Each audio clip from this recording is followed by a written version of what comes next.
o'clock. It's Saturday the 12th of August and I'm coming to you live from the heart of Wyke, Regis with your weekly news. And in the news this week, the national media have descended on Portland once again this week, and the Jailhouse Cafe in particular, overlooking Portland Port, has been busy, as national media were watching for glimpses of the first occupants boarding the Bibby Stockholm accommodation barge. They were in for a long wait, and then eventually a handful of people turned up, around 15 of them on the first day, rising to somewhere over 30 by the end of the week.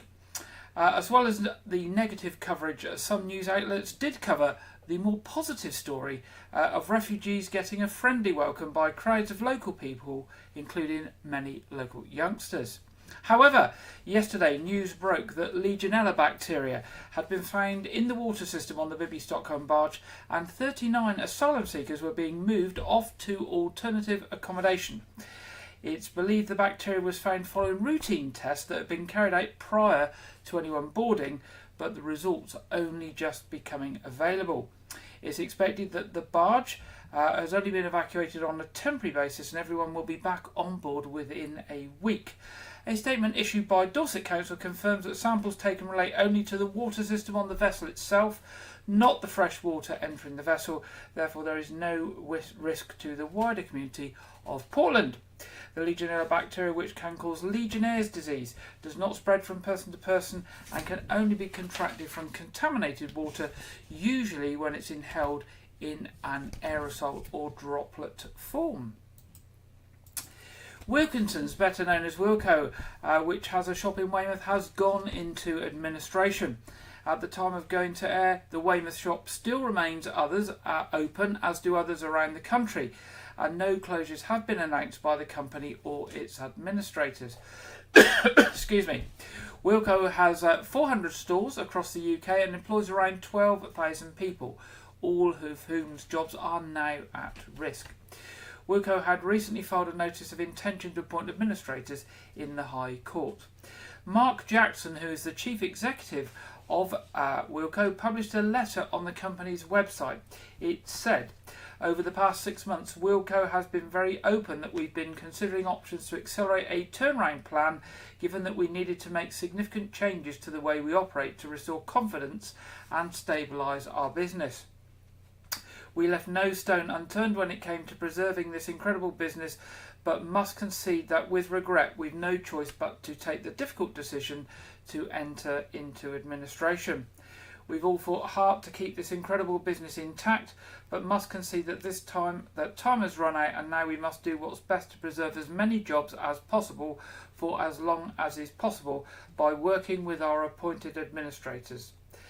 Wilco is a very popular and well-used shop in Weymouth, which always seems busy, and so local residents will be watching with interest to see what happens in the days ahead, hoping that the Weymouth store and others can be saved. Dorset History Centre, the county's archive service, has been awarded a £35,000 grant by the Archives Revealed programme at the National Archives. The highly competitive process identified the service's efforts to catalogue the world-renowned archives of author Thomas Hardy as a high priority. The Dorset History Centre, with its support charity the Dorset Archives Trust, has been leading efforts to raise a total of £68,000. They are still hoping to raise the additional £26,000 to meet the target and start the project this autumn. The funds will employ an archivist to work on the collection, creating a new freely accessible catalogue description of all Hardy's archives, opening the collection up in a way never before possible. At present, this UNESCO-inscribed treasure is something of a hidden gem with very little public information available about what it contains and how it can be accessed. The project will change all that with detailed descriptions of Hardy's archives, the letters, the photographs, poetry, manuscripts, novels, including the Mayor of Casterbridge and Under the Greenwood Tree, musical scores and printed material, so making them accessible to the wider world.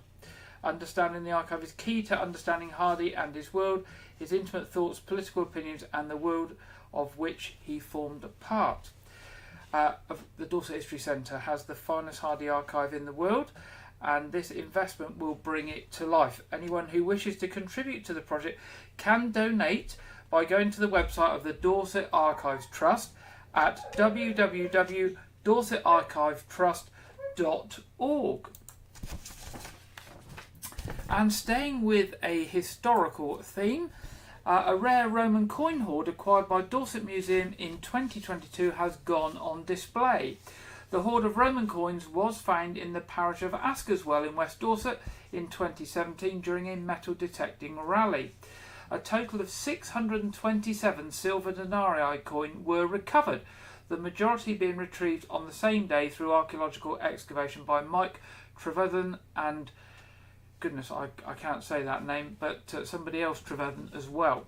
The hoard was probably buried in the late 80th century, as the latest coin finds date from 85 BC. However, the earliest coins date to the Roman Republic, although there are coins of all of the emperors of the 1st century from Augustus to Domitian. It is the largest hoard of its day in Britain, and nothing like it has been previously seen in Dorset. Following their discovery, the coins were declared as treasure. Dorset Museum raised a total of £34,977 to acquire them through the Treasures process, with the support of significant grants from the Arts Council England, the V&A Purchase Grant Fund, the Headley Trust Archaeological Acquisitions Fund, Richard Bellison and a number of other private donors. The new showcase displays, which runs from 4th of August to 28th of September, allows visitors a first glance at some of the most important coins from the hoard, as well as an insight into the work going on behind the scenes to research, catalogue and eventually to display the whole hoard in the Museum People's Dorset Gallery. The showcase display is located outside the museum's Collection Discovery Centre, the museum's on-site collection store, built as part of the museum's redevelopment in 2021. The store has a glass facade through which visitors are able to see the work that goes on behind the scenes to research, conserve and catalogue the collections. There are also monthly tours of the centre. The next public tour of the Collections Discovery Centre takes place on the 23rd of August at 2 o'clock. And you can find out information about that on the Dorset Museum website at www.dorsetmuseum.org. So there we go, that's exciting news at Dorset Museum there. Officers from Dorset Police are appealing for witnesses to come forward following a report of a sexual assault in Weymouth. It is reported that around 10 p.m. on Monday the 7th of August, the victim, a 17-year-old girl, was inappropriately touched by a man in the Swannery car park in Radipole Park Drive. The victim was then reportedly put into a vehicle and driven to the other end of the car park before getting out and into another vehicle. She did not sustain any injuries during the incident. Following inquiries, a 23-year-old Weymouth man has been arrested on suspicion of sexual assault and kidnap. A 26-year-old man from Portland has been arrested on suspicion of kidnap. The arrested men and the victim are known to each other. The investigation officer, Florence Winstanley of Dorset County CID, said, "I understand the town centre was busy around the time of the incident, and I'm keen to speak to anyone who may have witnessed what happened. There were two people sitting nearby who spoke to the victim after the incident, and I'm appealing for them to come forward, as they may have information to help with our inquiries." Also, officers are investigating a burglary at a building site on Portland and are appealing for witnesses or anyone with information to come forward. Between 2 a.m. and 4:30 a.m. on Wednesday the 26th of July, a break-in occurred at a building site in the area of Pennsylvania Road, and a number of DeWalt power tools were stolen, as well as copper fittings. The stolen tools included an impact driver, a drill driver, an SDS drill, a skill saw and a grinder. Police Constable Carly O'Rourke of Dorset Police said, "We are conducting inquiries into this burglary, and I would urge anyone who witnessed any suspicious activity in the area during the early hours of Wednesday the 26th of July to please contact us. I would also urge anyone who comes across items matching the descriptions of those being stolen, being offered for sale in suspicious circumstances, to please report it to the police." As ever, if you've got any information on either of those crimes, you can contact Dorset Police on 101, or you can give information anonymously via Crime Stoppers on 0800 555 111. Dorset and Somerset Air Ambulance was called to an incident on Weymouth Beach on Thursday this week. Crowds on the busy beach stood by and watched the helicopter landing at around 4:20 p.m. Police made sure that there was a safe space for the air ambulance to land on the beach and to take off safely again when they were ready. They were assisted by the Coast Guard and lifeboat teams and ambulance service paramedics, who were all also on scene. All the resources attended to help a man who it was reported needed immediate medical response, having dived into shallow water. Wyke Regis Coast Guard said the man injured himself while entering the water and was treated for neck and spinal injuries as a precaution. Now, are you looking to make a difference to people living in your community? And do you need some capital funding for your project? The latest round of the Capital Leverage Fund, which is managed by Dorset Council, is still open and welcoming applications for projects which will provide new and improved facilities for communities and residents across the Dorset Council area. The grants can help with funding towards a diverse range of projects, including village hall or community building enhancements, renovations, maintenance or new build projects including car parks, play areas, multi-use games areas, theatres, community sports clubs, sports pitches and landscaping. There is still time to apply before the next assessment panel is taking place, but applications for this round need to be completed and in by the 1st of September. Not-for-profit, voluntary and community sector organisations with an annual turnover of less than £1 million can apply, as well as accredited museums, arts organisations, community centres, village halls, town and parish councils, community sports clubs and youth centres. Applications for projects that help to address climate change themes, new public art, heritage projects including accredited museums are also welcome. Groups can apply for capital grant of between £1,000 and £25,000, which must account for up to 20% of the total project costs. Successful applicants will be required to secure the remaining 80% of costs before any grant is made available to them. And the project needs to meet at least one of the Dorset Council priorities and at least one of the cultural strategy priorities if you are applying as a cultural organisation. Now, if you want to find out more about the criteria, the eligibility and how to apply, you can go to the Dorset Council website, and if you go onto Google and search for Dorset Council Capital Leverage Fund, then you'll get right to the page with all of the information and the place for you to apply as well. Now, Charity Angels UK are currently seeking local women to be models for a fashion show. All the models will need to have personal experience of breast cancer and will strut their stuff on the catwalk to show how far they have come and that you can look good and feel terrific even after such a diagnosis. They are looking for young, older and some with recent diagnosis and those with who are many years past treatment. The charity would love to hear from local women with experience of breast cancer, and with their courage and strength they will raise funds for Against Breast Cancer, supporting research into secondary breast cancer. The show will take place in the Victorian Hall at Dorset Museum on Thursday the 12th of October from 6 p.m. to 9 p.m. A range of local retailers will provide outfits for different scenes in the show, and the Charity Angels UK are delighted that Ristock Group Limited in Poundbury has joined in as a gold sponsor. Every year, over 55,000 women and approximately 400 men are diagnosed with breast cancer in the UK. Survival rates have improved hugely in the last 30 years, with treatment tailored to individuals and their specific breast cancer. However, around 8,000 women will still lose their lives to what is a scary and cruel disease. Tickets for the show will be available from September at £25 a head, which will include fizz and canapé reception, entertainment and a commemorative programme. For anyone interested in becoming a model and helping raise funds for charity, applications are open to the end of August. And for more information, you can email Jane at charityangels.co.uk, that's Jane at charityangels.co.uk, or you can go along to the Charity Angels Facebook page and search for Charity Angels UK Dorchester Fashion Show. Charity Angels UK Dorchester Fashion Show.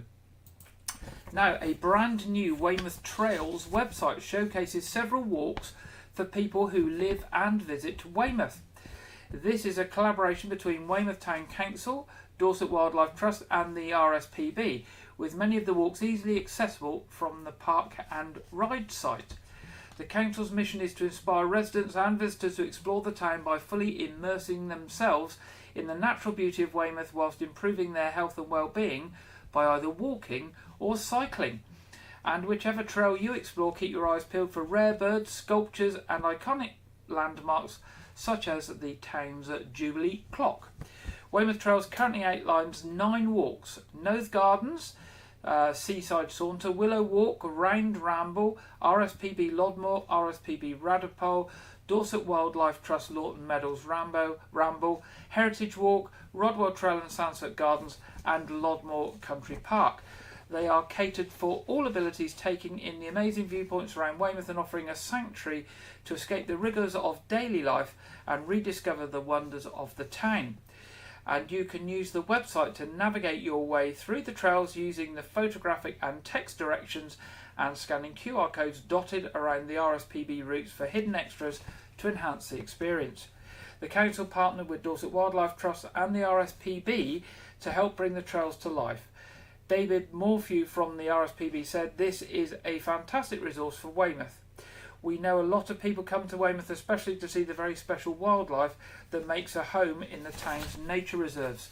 One of the joys of volunteering for the RSPB is being able to show visitors the best places to see the star species such as marsh harriers and bearded tits. These trails will take them through the heart of the nature reserve and point out what to look for along the route. Now there will be more trails coming soon, including cycle routes, so be sure to keep up to date with the website." And I foolishly didn't write the website down, but I think if you search for Weymouth Trails on Google, I'm sure you will find it. And if not, I'll try that after the programme. I'll tell you what the website is next week. And finally, a film which saw Hollywood stars shooting scenes in West Dorset is to receive its television premiere this weekend. Ammonite, which was partially filmed in Regis, was inspired by the life of famous fossil hunter and paleontologist Mary Anning, with Oscar-winning Kate Winslet taking on the role.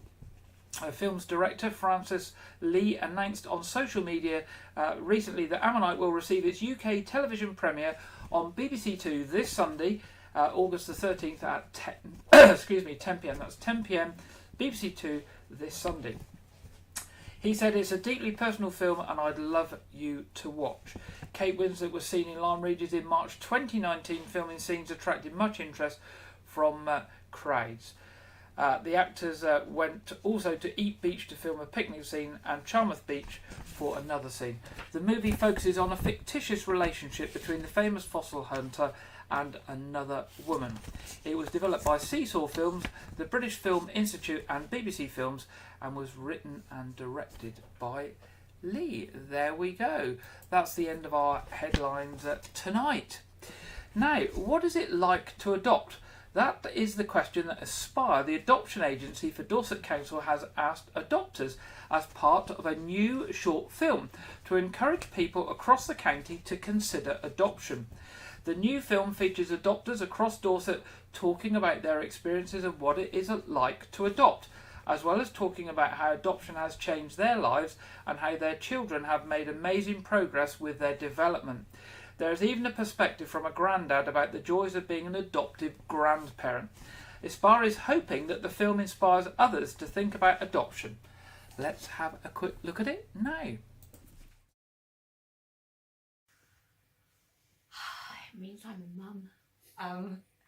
I will never, ever, ever tire of hearing him say mummy or mama, which is something he very quickly started calling me. And being an adopter is life-changing. I knew I wanted to be a parent, and it got to the point where I knew I wanted to do it through adoption. And then along came my daughter, who was magical, is magical. So the first time I met her, the foster care opened the door, and she beamed, absolutely beamed at me. and straight away came for a cuddle, which was, I cried. I cried. And then when I met my son, again, they opened the door. He was sat there on the floor playing with some toys. He was 6 months old at the time, just sat on the floor. And he sort of beamed again, and within about 20 minutes we were having a cuddle, and it was amazing, and it has been, life-changing. I think also doing this experience as well, it's been very rewarding seeing what he was like before coming to live with us, and then seeing him develop over time, and just seeing all those milestones now being hit.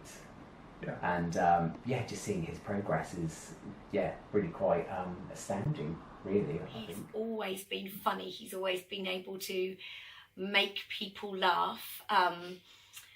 He's always been affectionate, but I would say probably the biggest change is he's relaxed now. He knows he's found his forever family, and I think in those first few weeks with me in particular, he was trying to be good enough for me to keep him, and now I think he's realised that my love is unconditional and I will be keeping him. Like a lot of adopted children, our son came to us maybe a little later on when he was 4 years old, and he'll probably always have some challenges in life from those early years, and it can be difficult at school because the kind of national curriculum will measure him against the standard. But his school's been absolutely wonderful, and it just means that we kind of celebrate different milestones.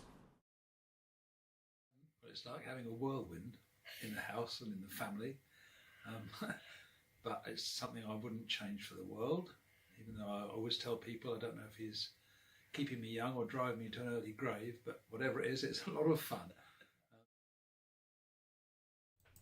There we go. Now, Aspire is asking that anyone who is considering adoption to give them a call, and the number is 0300 123 9868. That's 0300 123 9868 for an informal chat. More information about adoption can be found on the Aspire website at www.aspireadoption.co.uk. That's www.aspireadoption.co.uk. Now, Dorset Council's fostering service is also urging people to consider fostering a local child. Their aim is to keep local children and young people in the county that they call home, close to family, friends, their schools and the places that are important to them. So Dorset Council is always looking for foster carers from all walks of life and backgrounds, and offer 24/7 wraparound support.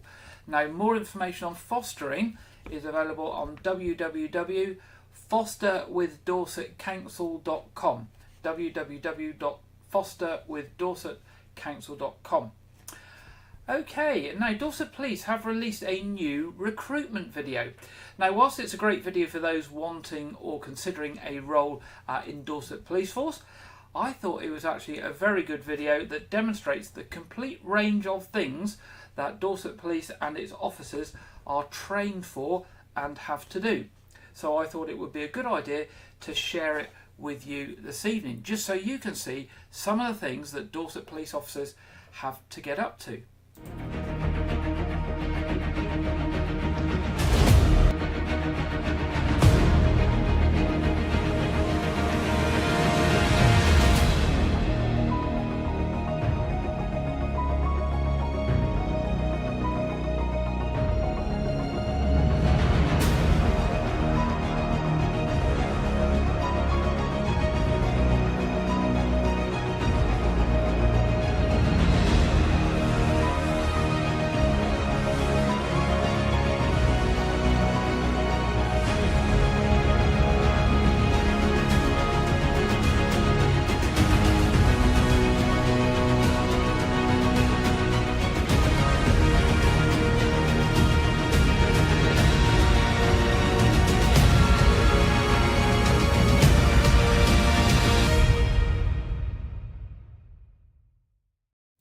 There we go.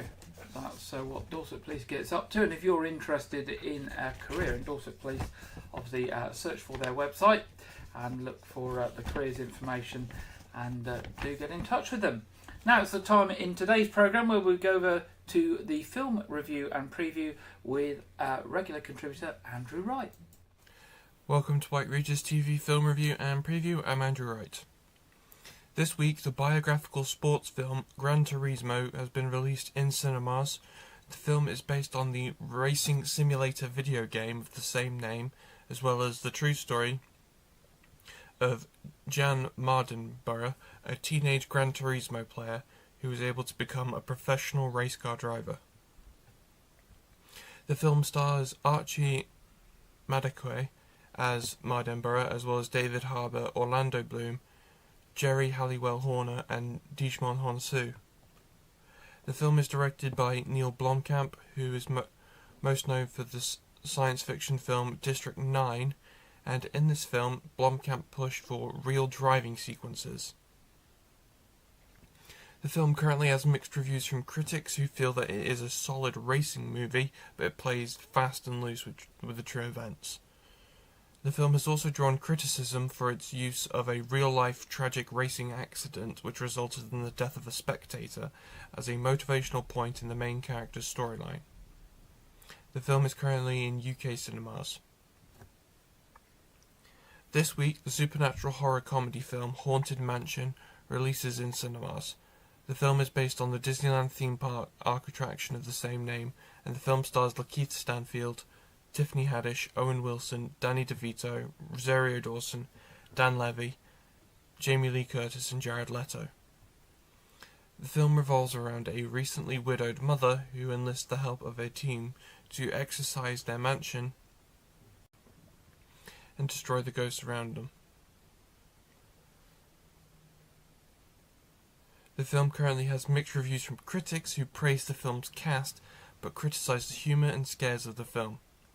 The film is in cinemas this weekend and will be on Disney Plus towards the end of the year. Last week, the newest Gerard Butler action film, Kandahar, arrived in the UK exclusively on Amazon Prime Video. The film stars Gerard Butler as Tom Harris, a Scottish MI6 agent on loan to the CIA, who is working undercover in Afghanistan, alongside a translator, when his identity gets compromised and they find themselves hunted across the desert. Now, critics praised Gerard Butler's performance in the film, but criticised the fact that the film wasn't worth watching even for hardcore action fans. I watched the film and I was very underwhelmed. The film makes good use of its Saudi Arabian filming locations as well as the Afghan culture showcases, but Gerard Butler's performance feels very tired, and the action in the film is very quiet. The film is very quiet in general, and it recycles thematic ideas from Butler's other 2023 film Plane, which I really enjoyed. I gave this film a very weak 3 stars out of 5. That's all I have for this week, but be sure to check back next week where I will review Gal Gadot's Netflix action film Heart of Stone, as well as previewing the new DC film Blue Beetle. Now back to Gary in the studio. Thank you very much, Andrew. And whilst Andrew was giving you that report, I managed to find out the website for the Weymouth Trails. It's on the Weymouth Town Council website. So if you go to www.weymouthtowncouncil.gov.uk and you go along the menu at the top to explore Weymouth, and then you will find it right at the bottom of that page as one of the options for exploring the local area, and you'll see you've got the trails, Weymouth Trails at the bottom. So weymouthtowncouncil.gov.uk and go for the Explore Weymouth menu option, and you'll find it right at the bottom of the page. So there we go. That's something I will be having a look at and seeing what information there is about local walks around the area. It's time in the programme now to see what the weather has in store for us this weekend and in the week ahead. And first of all, we go over to the Met Office for the National Weather Forecast, which this week is presented by Marco Batanga. Hello, here's your latest weather update from the Met Office. We'll see rather mixed weather conditions across the UK this weekend. It's a case of sunshine and showers. Low pressure's anchored towards the northwest of the UK, feeding showers in from the west and southwest. Fairly tightly packed isobars indicating fairly blustery conditions at times too, and then low pressure moves in from the southwest, heralding some rain for England and Wales Sunday night into Monday. Quite a few showers around as we go through this afternoon, certainly towards the north and west of the UK. Some heavy, even thundering ones in places, fairly blustery winds too. The best of the sunshine towards the south and east, and here we'll see the best of the temperatures up to 22 or 23 Celsius. 23 there is 73 in Fahrenheit, pretty close to where they should be for the time of year. As we head through the evening into the overnight period, those showers will continue pretty much nationwide for a time at least, but they'll become more focused towards the north and west of the UK as we go through the overnight period. Still a few heavy ones towards the northwest of Scotland. Whereas towards the south and east, some drier spells developing, some clearer spells too. But wherever you are, it's a pretty warm night for the time of year. Temperatures holding up in the mid-teens, 15 or 16 Celsius as a low towards the south, 16 is 61 in Fahrenheit. As for Sunday, well, it's another day of sunshine and showers. The focus for the heaviest showers, the most widespread showers towards the north and northeast, particularly across parts of Scotland. Still the chance of the odd thundering one here. Whereas towards the south and east, particularly southern and eastern parts of England, plenty of sunny spells, but notice rain gathering towards the southwest. That's set to move in across the UK as we go through Sunday night. Temperatures once again pretty much where they should be for the time of year, high teens to low 20s Celsius, but with lighter winds, particularly across England and Wales, feeling a little bit warmer out and about. That's pretty much it for me, but of course you can keep tuned to the Met Office forecast by following us on social media. I'll see you soon. Take care. Bye-bye for now. Thank you very much there, Marcus, and we'll now look to see what the local weather has in store for us this week. And there we go, Sunday and Monday, top temperatures 18 it's saying, but these are always rather on the low side I find. But looks like Tuesday, Wednesday, Thursday is going to be good. Possibility of some thunderstorms on Friday, but hopefully not too bad. Certainly a good growing weather. Everything in the garden seems to be growing like mad at the moment, and I think that's set to continue. Well, we have this warm weather with plenty of the wet stuff. Okay, let's move on to the What's On section for you this week. First starting with Weymouth Pavilion. 14th of August, Grindthorpe Colliery Band, that's this week. 17th of August, Totally Tina, that's a Tina Turner tribute. 18th of August, Queen, a dazzling tribute. 20th of August, something for the younger children, Fireman Sam. 26th of August, Robbie the tribute. And 27th of August, back to Bacharach, best of Burt Bacharach music. Lots of other things I haven't mentioned, all available to look at on the Weymouth Pavilion website, weymouthpavilion.com, and tickets are available on the website or by calling the ticket office, which is open daily, I think, from 10 a.m. in the morning on 01305 783 225. Now, coming up at the Knowth Fort, tomorrow, Knowth Fort Artillery Day, so there will be artillery displays and firing of guns and all sorts tomorrow at the Knowth Fort. Fort Fest on the 26th of August, which is an open-air concert of local bands. 1st of August, Cayley in the Courtyard. 24th of September, Pause for Thought dog show and sale of dog bits and pieces. 1st of October, Family Science Festival. And 7th to 8th of October, Pirate Weekend. More information on all of those available on the Knowth Fort website, www.knowthfort.org.uk. Now, coming up on Arts Reach, the arts charity that puts shows on throughout Dorset. 15th of August, 7 o'clock, Robin Hood, and that's at Sandford Orcus. 16th of August at 6 o'clock, Pandora's Box, the Cast Baguette at Winterbourne Stickland. And 22nd of August, 7 o'clock, the Jabberwocky and Other Nonsense by Calf to Cow Theatre at Fontwell Magna. More information on Arts Reach and all the shows they've got on, I've just mentioned a few there, are available on their website, and you can book tickets online as well. And that's at www.artsreach.co.uk. www.artsreach.co.uk. Now, there's a model display this week of blue light vehicles called Blue Lights in Miniature. It's on for the 15th and 16th of August. It's at Heritage House Osmington, DT3 6EX. It's from 11 a.m. to 4:30 p.m. each day. There will be more than 500 model vehicles, all from Blue Light Services, on display in various scenes, rescue scenes and accident scenes and those sorts of things. The funds raised are going in aid of St Osmond's Church. Entry is £2 for adults and £1 for children. Refreshments will be available. That's the 15th and 16th of August at Heritage House, Osmington.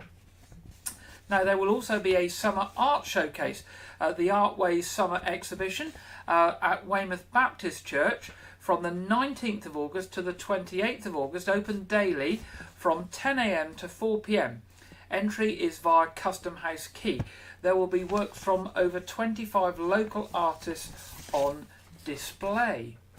Regular church services this weekend in Wyke, Regis and surrounding area. Communion at All Saints Church 9:30 tomorrow, and at St Edmund's Church 11 o'clock tomorrow. And our other programme tonight is our quiz show, of course. That will be on at 7:30, streamed up by 7:20. You are welcome to join us for that. It's a family-friendly community quiz every Saturday night at 7:30. It's totally free, and therefore anyone who wishes to join us on Facebook, YouTube or Twitter, and you will be most welcome. Now, that means we've got to the end of this week's programme. I will be back with you next Saturday at 6 o'clock. If you've got any news or stories or any events happening that you'd like to share with us, drop us a line by email to news@wykeregis.tv, news@wykeregis.tv, and we would love to hear from you to pass on that information to other people next week and in future programmes. I hope you have a good weekend and a good week ahead, and I look forward to being back with you next Saturday at 6 o'clock. Good night.